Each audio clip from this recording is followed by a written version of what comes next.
9/11 survivor William Rodriguez. William, welcome. Not just a survivor, I believe you were the last man out of the North Tower. So this is something that's extremely close to your heart. You were personally affected very extremely by this. President Obama's vowed to veto the bill, though.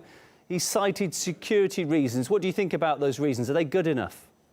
No, they were not good enough. As a matter of fact, and as you said, the reason that it hits me personally is because I lost 200 friends on 9/11. So I will know personally how the families, victims, and survivors feel directly about the government's position about this. The issue that the Saudi government was threatening us of dumping assets was one of the issues that we have from the very beginning. That was a concern from the government. Once that concern was taken out by famous economists from all over the world that said that the economy will be hurt morely on the Saudi government area than in the United States, was one of the decisions that made possible that this bill was passed in the Senate. Now, 12 years ago, we had the 9/11 Commission concluding that the attacks were not supported by top Saudi officials. Do you think that the Commission got it wrong? I'm sorry, they did get it wrong. They did not actually conclude that. The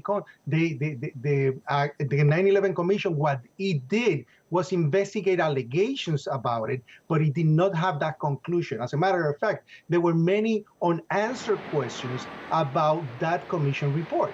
And the problem here we have from the very beginning was that 15 of the 19 hijackers were from Saudi Arabia. So we had an issue that this information was not followed through from the very beginning to basically get to the people that were behind sponsoring or giving funds to organizations that actually made possible this attack on 9/11. And remember, it's not because it's of Americans. 9/11 affected 92 different countries of people that died on that event. What kind of reaction do you expect to come from the Saudis over this bill?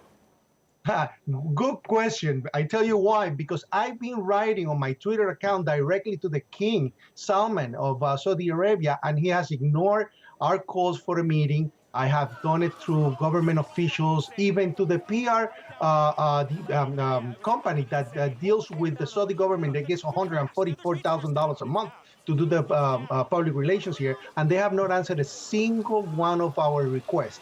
So they are probably afraid or trying to ignore us to make us go away. But look what's happening now. Because of that situation, now we have a bill passing in the Senate that is now have to go to the House of Representatives, and the president should pass it or should veto it. Well, we don't know yet what his reaction is going to be. OK, he says he's going to veto it. If he doesn't, though, let's say this is approved, would you personally intend to sue the Saudi government?